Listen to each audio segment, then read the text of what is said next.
Hello दोस्तों, आप सभी का स्वागत है इस इल्मोरा स्मार्ट क्लासेस में।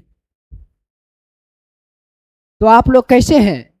हम दुआ करते हैं कि आप स्वस्थ होंगे, मस्त होंगे और पढ़ाई में व्यस्त होंगे।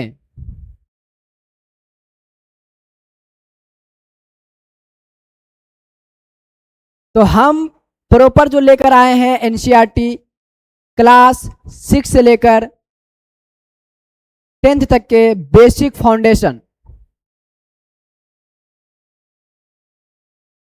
और ये क्लास लेक्चर दूसरा है और क्लास 6 का पॉलिटिकल साइंस का चैप्टर दूसरा है। तो हम आशा करते हैं कि आपको पहले चैप्टर में कुछ तो समस्या आई होगी, लेकिन हम बेहतर नहीं बल्कि बेहतरीन अंदाज में फिर से लेकर आए हैं। तो आप हमारे साथ बने रहें और जहां तक हो सके आप कमेंट करें कि किस तरह से पोर्शन को पढ़ाएं, किस तरह से आपको समझाएं। और ये प्रॉपर इसकी नोट्स जो है टेलीग्राम पर मिल जाएगी। तो आइए स्टार्ट करते हैं।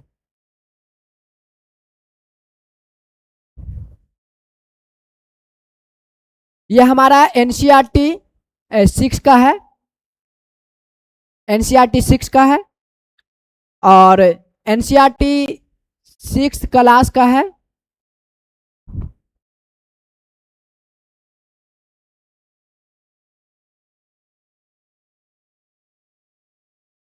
सिक्स क्लास का है एनसीईआरटी।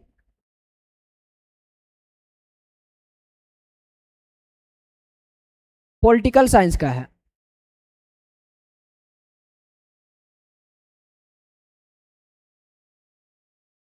और चैप्टर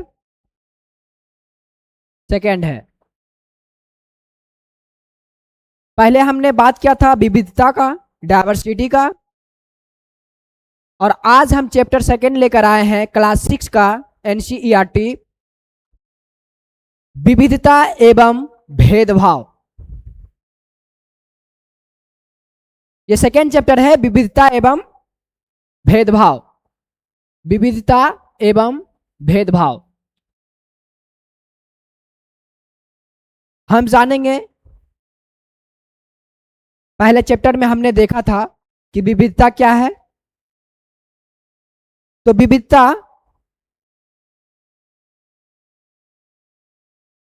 कई लोगों के बोले जाने वाली बोलियों में से अलग अलग शैली पता चलता है। पहनावे अलग अलग किसी के होते हैं, किसी का कल्चर, सभ्यता, संस्कृति किसी का अलग अलग होते हैं।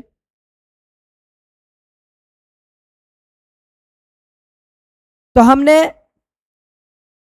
भौगोलिक स्थिति और ऐतिहासिक स्थिति को देखा था।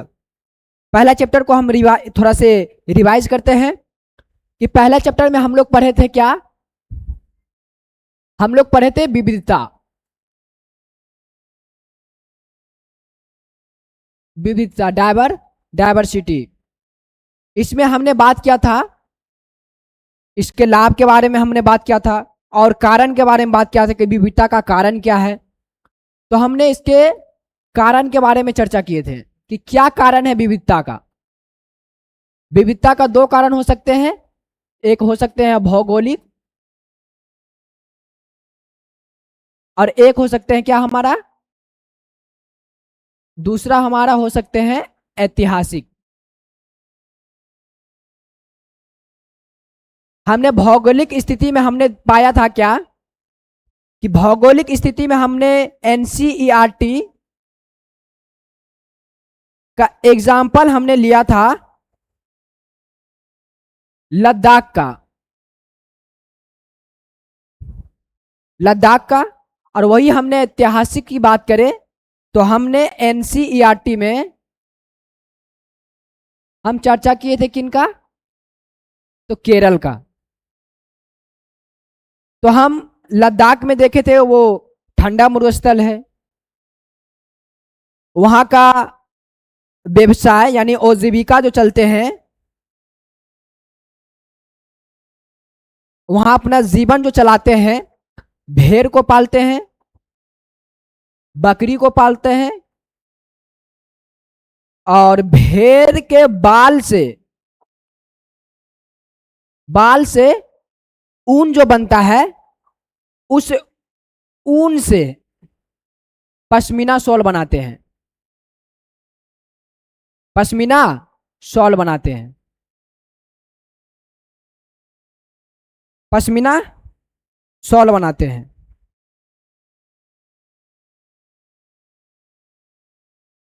पश्मीना शॉल बनाते हैं। और वो उस पश्मीना शॉल को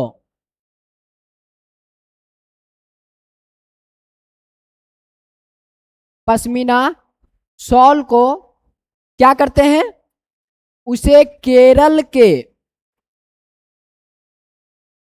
व्यापारियों को व्यापारियों को क्या करते हैं, उसे बेच देते हैं। तो ये एक व्यवसाय था लद्दाख का। फिर हमने चर्चा किया था, फिर हम चर्चा किए थे केरल का। तो केरल के जब हम बात किए थे, तो केरल में ना हमने देखा था क्या, कि वहां पे मच्छी मारने के लिए मच्छी मारने के लिए यानी मच्छी को पकड़ने के लिए एक जाल का यूज किया जाता है। जो वो जाल जाल जो है चीन चीन से लिया गया, वो मतलब डेमो जो वो जाल का लिया गया था, वो चीन से लिया गया था। इसलिए उस जाल का नाम पड़ा चीन वाला जाल। चीन वाला जाल। क्लियर है। फिर हमने देखा था क्या, कि केरल में जो है, केरल के रास्ते ही वास्को डिगामा जी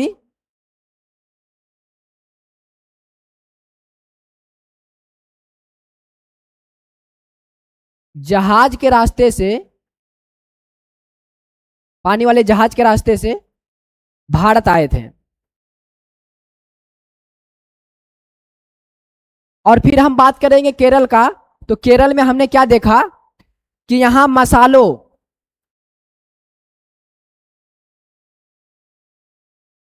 मसालों जैसे लौंग, काली मिर्च वगैरह वगैरह ऐसे मसाले को उत्पादन के लिए व्यापार मार्ग लाए गए। फिर हम बात करेंगे कि लद्दाख के रास्ते जो है,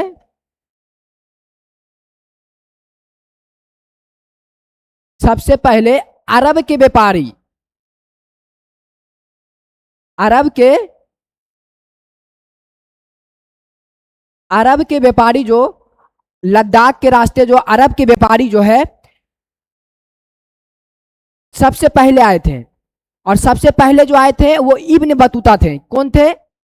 इब्न बतूता।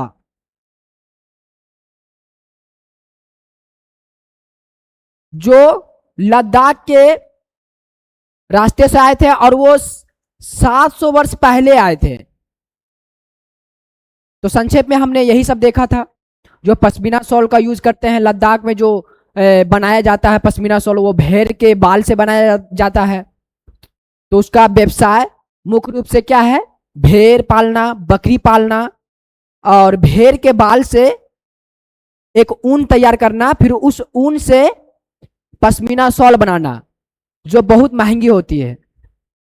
जिसे हम लोग कहते हैं, जो बेचने के लिए आते हैं, तो ठंडी के दिनों में हम लोग क्या कहते हैं, ये कश्मीर वाला शॉल है। तो वो कश्मीर वाला शॉल पश्मीना शॉल नहीं रहता है। तो मुख्य रूप से हमने पहला चैप्टर को यही देखे थे। और आज हम जो बात करेंगे चैप्टर सेकेंड का, अध्याय दूसरा। आज हम बात करेंगे अध्याय दूसरा।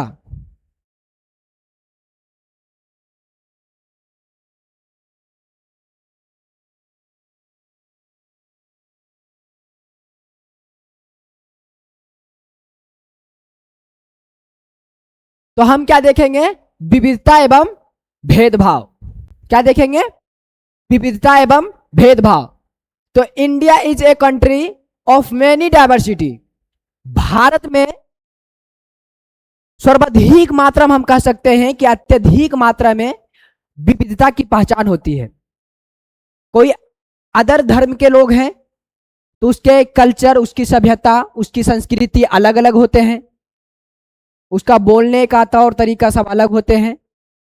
तो हम क्या कह सकते हैं कि India a country of many diversity, यानी भारत में विविधता बहुत है, वो भी अलग अलग प्रकार के, अलग अलग तरीके से देखने को मिलता है। और हम कह सकते हैं कि संसार में 8 मुख्य धर्म है। जी हाँ दोस्तों, पूरे विश्व की बात कर रहे हैं और हम अपनी भारत संसार की बात करें तो 8 मुख्य धर्म है। वो कौन कौन से हैं? हिंदू हो गए, मुस्लिम हो गए, और हमारा बौद्ध हो गए, हमारा बौद्ध धर्म हो गए, सिख हो गए, जैन, पारसी, क्रिश्चियन, है ना, यहूदी वगैरह वगैरह। इस तरह से 8 मुख्य धर्म हमारे संसार में है।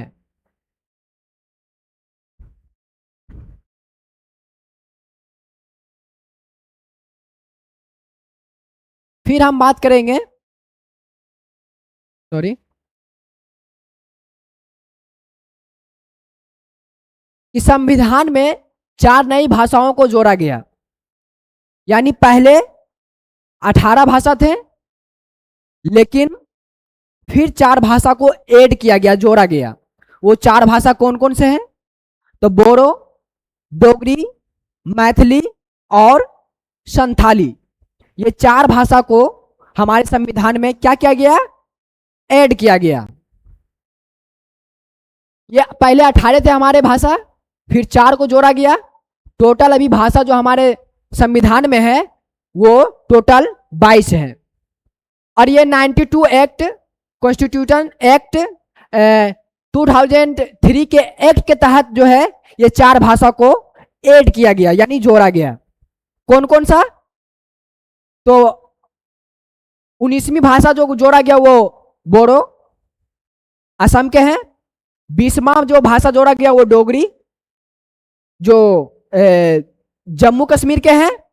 और 21वीं भाषा जो जोड़ा गया मैथिली, वो हमारे बिहार के हैं। जी हाँ दोस्तों, बिहार का भी एक प्रॉपर भाषा है मैथिली।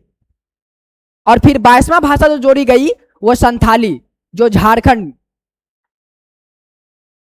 तो मुख्य रूप से पहले 18 भाषा थे, लेकिन 4 भाषा को ऐड किया गया। टोटल अभी भाषा कितने हैं? 22 बोडो, डोगरी, मैथिली और संथाली। और वहीं हम बात करें, भारत में 100 से प्लस नेतृत्व है, यानी संस्कृति जो संस्कृति सभ्यता चलते आ रही है नेतृत्व से रिलेटेड, वो 100 से भी अधिक है। और नोट, आप ध्यान दीजिएगा कि नोट में आप एक पॉइंट को देखिएगा कि वर्तमान में भारतीय मुद्राओं पर 17 भाषाएं हैं। यानी आप कोई भी मुद्रा को आप देखिएगा तो उसमें 17 भाषा है। जी हाँ, आपके पास अभी अवेलेबल नोट है 100 का, 50 का, 200 का आपके पास नोट है, तो आप गिनती मार लें, उसमें टोटल वर्तमान में 17 भाषाएं हैं। और हाँ, एक मोस्ट पॉइंट ध्यान दीजिएगा, जो नोट के ऊपर ये सिंबल जो दिखते हैं, ये आर वाला, ये रुपया जो बोलते हैं, ये सिंबल जो है 15 जुलाई 2010 को 15 जुलाई 2010 को उदय कुमार के द्वारा जोड़ा गया। 15 जुलाई, ये जो आप सिंबल देख रहे हैं रुपया के ऊपर, जो ये सिंबल रो वाला सिंबल जो रहता है, ये रुपया का प्रतीक जो होता है, ये जो है 15 जुलाई 2010 को उदय कुमार के द्वारा जोड़ा गया। जी हाँ, ये आप ध्यान रखिएगा। ये पीसीएस वगैरह सब में ये सब कह सकते हैं कि आगे चल के ये बेनिफिट ही है। नेक्स्ट हम लोग बात करेंगे पूर्वाग्रह। और एक रूढ़िबद्ध धारणा। एनसीईआरटी में आप देखिएगा कि पूर्वाग्रह क्या होते हैं, रूढ़िबद्ध धारणा क्या होते हैं। जी हाँ, पूर्वाग्रह और रूढ़िबद्ध धारणा ये डिफरेंट होते हैं। जी हाँ, ये क्या होते हैं, अलग अलग होते हैं। पूर्वाग्रह की हम बात करें तो जब हम किसी के बारे में पहले से कोई राय बना लेते हैं, उसे हम अपने दिमाग में बिठा लेते हैं, तो वह पूर्वाग्रह का रूप ले लेता है। जैसे हम सपोज दैट हम किसी के बारे में, किसी एक के बारे में हम ये कह रहे हैं कि वो आलसी है, तो हम अपने माइंड में उसके अपेक्षा पूर्वाग्रह ले लिए हम कि वो आलसी है, वो कंजूस है। तो यही हमारा क्या है, पूर्वाग्रह है। लोगों को आलसी कहना, कंजूस कहना या मानना, यही हमारा क्या है, पूर्वाग्रह। अगर वही हम बात करें, अगर हम बात करें रूढ़िबद्ध धारणा की, तो जब हम सभी लोगों को, ध्यान दीजिएगा, समूह का बात हो रहा है, जब हम सभी लोगों को एक ही छवि में बांध देते हैं या उनके बारे में पक्की धारणा बना लेते हैं, तो वह रूढ़िबद्ध धारणा का रूप ले लेती है। यानी एक समूह है, उस समूह को हम कह सकते हैं, पूरे समूह को अपने दिमाग में ये बैठा के कह रहे हैं कि वह कंजूस है, पूरा वो समाज के पूरे लोग जो है वो कंजूस है। तो ये रूढ़िबद्ध धारणा हुई। बेवकूफ या अपराधी ठहराना, पूरे समाज को अपराधी ठहराना, ये क्या है, रूढ़िबद्ध धारणा है। और आप एक पॉइंट को ध्यान में रखिएगा, ध्यान में क्या रखिएगा कि विकलांग जो पैर से, हाथ से लंगे लूले जो होते हैं, तो उसको कहते थे हम लोग कि विकलांग है, लेकिन नहीं, विकलांग नहीं, विकलांग नहीं है, बदल कर उसका नाम क्या रखा गया, खास जरूरत वाले बच्चे। उसे आप विकलांग नहीं कह सकते हैं, उसे आप कहेंगे क्या, खास जरूरत वाले बच्चे।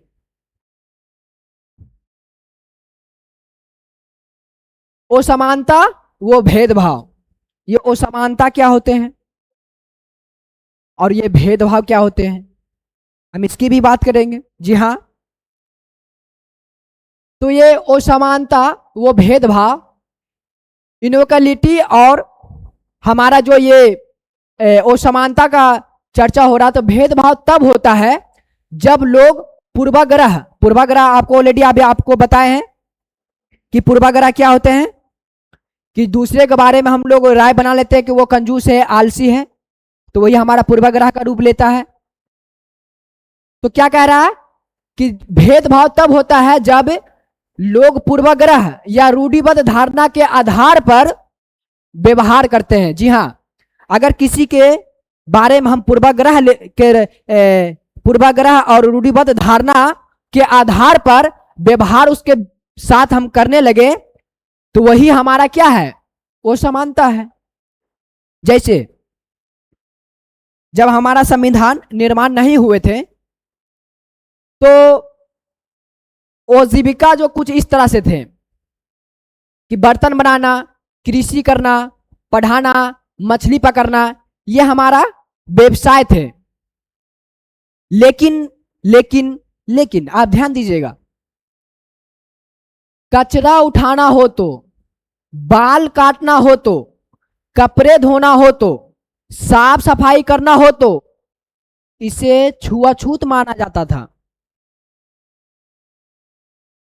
इसे अस्पृश्यता कहते थे। यानी जो लोग बर्तन बना रहे हैं, कृषि यानी फार्मर एग्रीकल्चर कर रहे हैं, जो रीडिंग करवा रहे हैं, जो पढ़ा रहे हैं स्कूल वगैरह, जो मछली पकड़ना का काम कर रहे हैं, उसे बहुत बेहतर मानते थे। लेकिन कचरा उठाना, बाल काटना, कपड़े धोना, है ना, सफाई करना, ये जो है कारण जो है, संस्कृति को मूल्यवान नहीं समझा जाता था। जी हाँ, ये काम को जरूरतों को पूरा करने का साधन नहीं था। यह जाति व्यवस्था के महत्वपूर्ण उदाहरण है। यह जाति व्यवस्था के महत्वपूर्ण उदाहरण है। दलित यानी छुआछूत, जिसे दलित या छुआछूत, दलित किसे कहते हैं तो हम बिल्कुल अभी जानेंगे कि दलित किसको कहते हैं, तो आप हमारे साथ बने रहें। दलित किसको कहते हैं? सॉरी,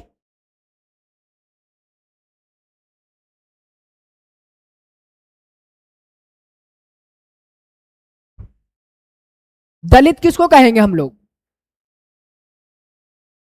मतलब किसको कहा गया था दलित? जिन्हें दबाया गया, वो कुचला गया, उसे ही हम क्या कहते हैं? दलित कहते हैं। लेकिन आप सोचिए, अभी के हिसाब से और उस जिस पे गुजरता होगा ये सारे व्यवहार, जिसको किया जाता होगा छुआछूत, अनटचेबल, तो आप समझिए क्या उस पे गुजरते होंगे।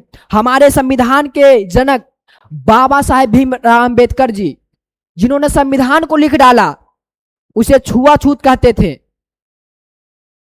हम उनके बारे में भी अभी कुछ चर्चा करेंगे।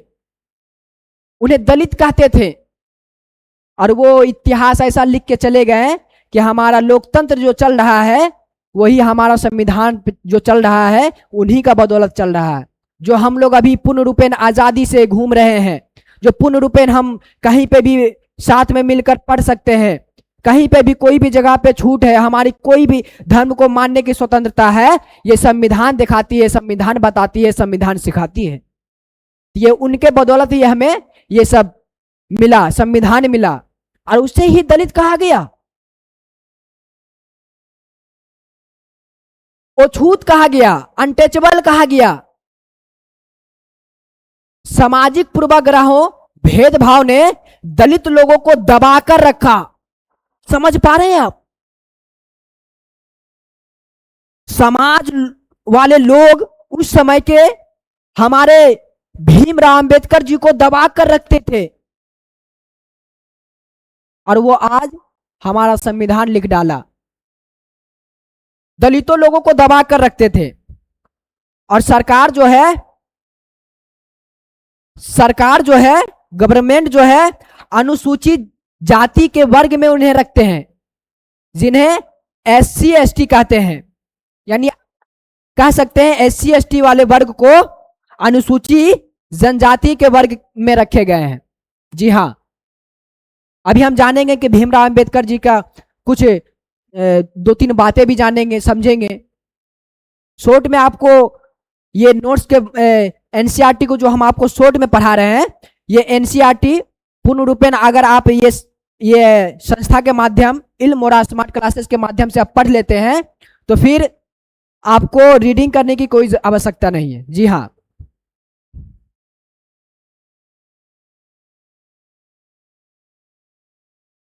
छुआछूत, अछूत जिसको अस्पृश्यता यानी छुआछूत जिसको कहते थे, उनका क्या काम था जानते हैं? उनको कचरा उठाने का काम था, उन्हें बाल काटने का काम था। यानी गंदगी फैला हुआ, वो गंदगी साफ कर रहा है, उससे छुआछूत कर रहे हो।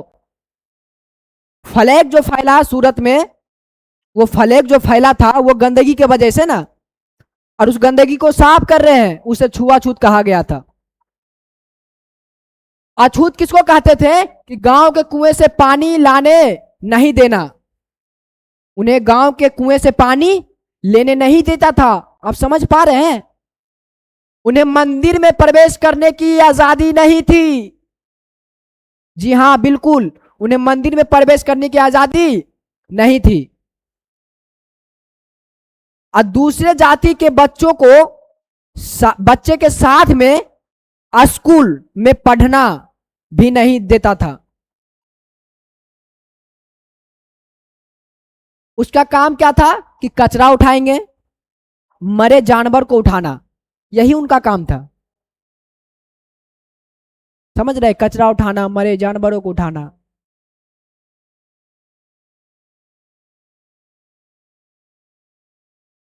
भारत के मशहूर हस्ती जिसे भेदभाव का सामना करना पड़ा, जी हाँ, आप सही समझ रहे हैं। भारत के मशहूर हस्ती, जी हाँ, हम उन्हीं का बात कर रहे हैं जो आप समझ रहे हैं। भारत के मशहूर हस्ती कौन हो सकते हैं? जी हाँ, मशहूर हस्ती वही हमारे डॉक्टर भीम राव अंबेडकर जी थे, जिन्हें भेदभाव का सामना करना पड़ता था।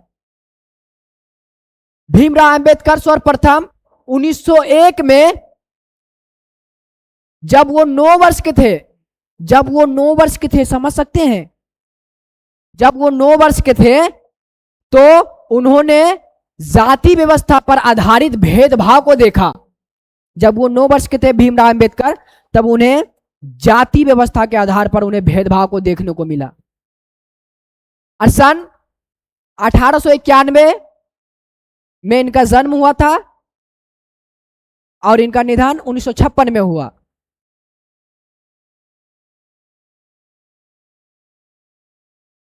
मध्य प्रदेश, मध्य प्रदेश इंदौर शहर में हुआ था। महो महार जाति में पैदा हुए थे वो।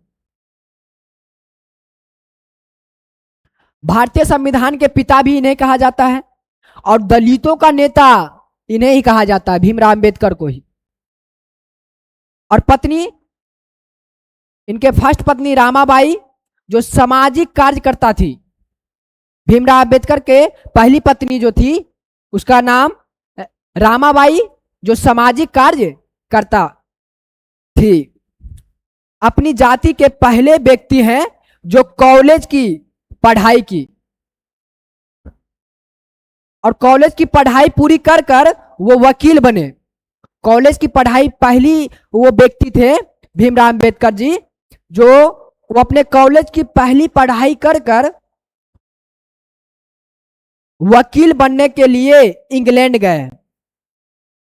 ध्यान दीजिएगा, वो पहली व्यक्ति थे जिन्होंने कॉलेज की पढ़ाई पूरी कर कर इंग्लैंड पढ़ने के लिए, वकील के पढ़ाई के लिए इंग्लैंड गए, यानी वकील बनने के लिए।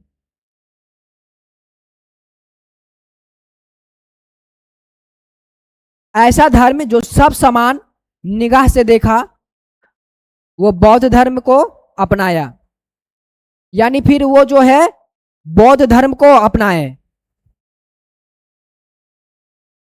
भारत के झंडे पर जो अशोक चक्र लगवाने वाले डॉक्टर भीमराव अंबेडकर जी ही थे, जो इकोनॉमिक्स पीएचडी किए हुए थे, जो विदेश से इकोनॉमिक्स पीएचडी किए हुए थे। भारत के पहले विधि मंत्री भी बनाया गया, लॉ मिनिस्टर थे। भारत के पहले विधि मंत्री कौन है? तो भीमराव अंबेडकर जी हैं, जिन्हें लॉ मिनिस्टर बनाए गए थे। कब बनाए गए थे? ये 26 नवंबर को ही राष्ट्रीय विधि दिवस के रूप में हम लोग मनाते हैं। 26 नवंबर को राष्ट्रीय विधि दिवस के रूप में हम लोग मनाते हैं। और मोस्ट पॉइंट ध्यान दीजिएगा, संविधान के आर्टिकल भी आई है।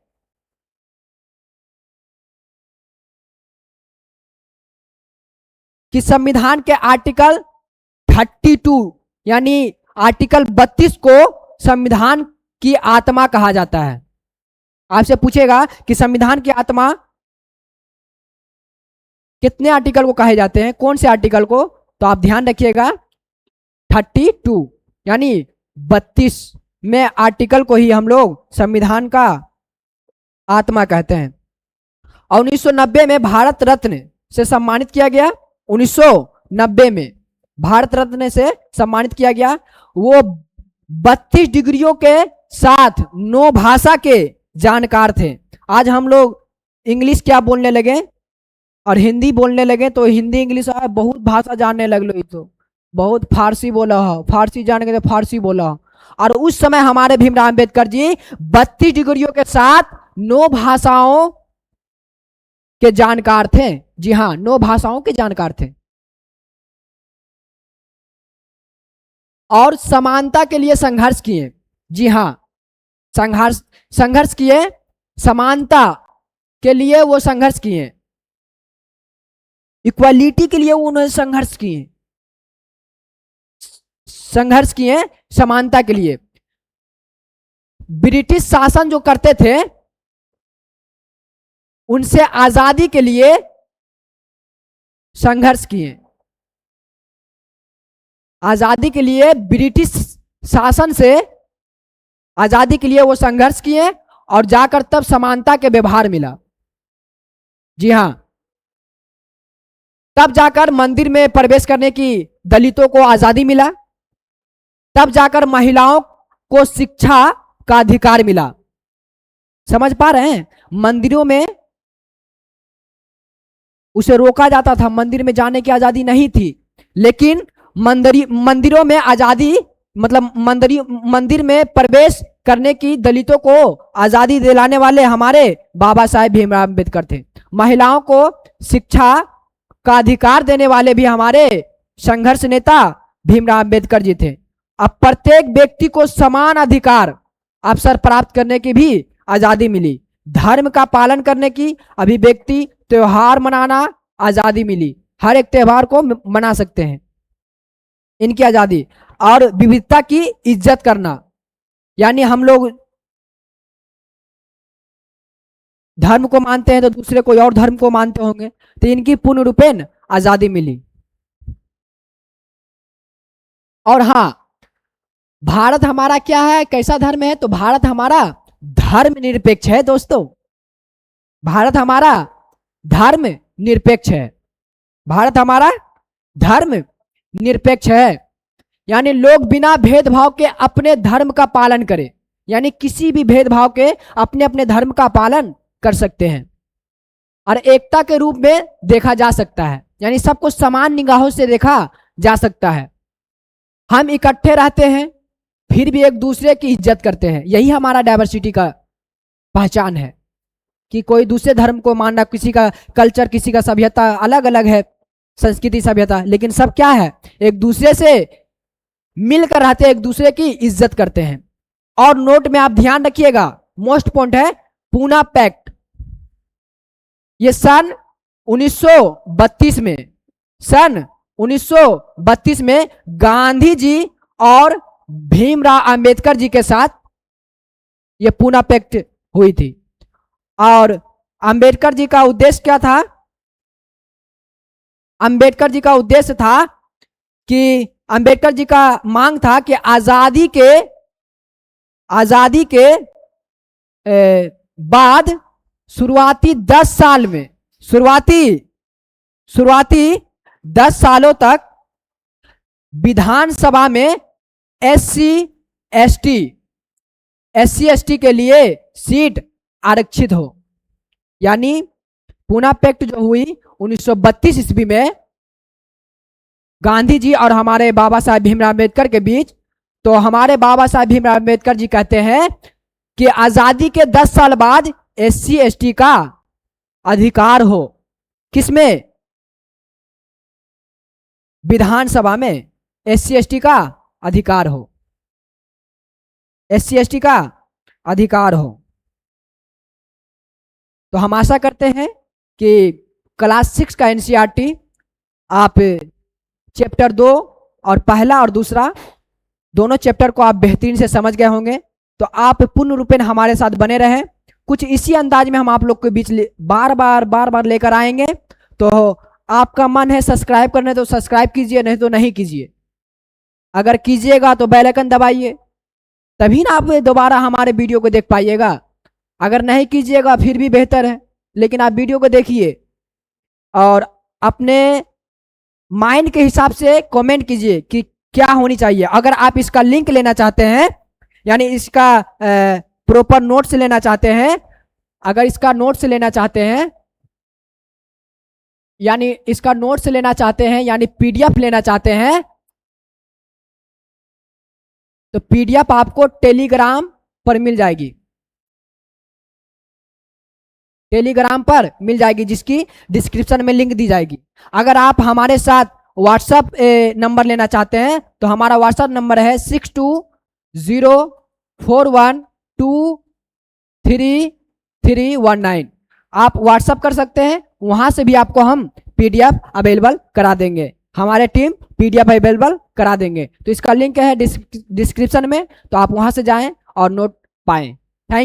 Thank you so much.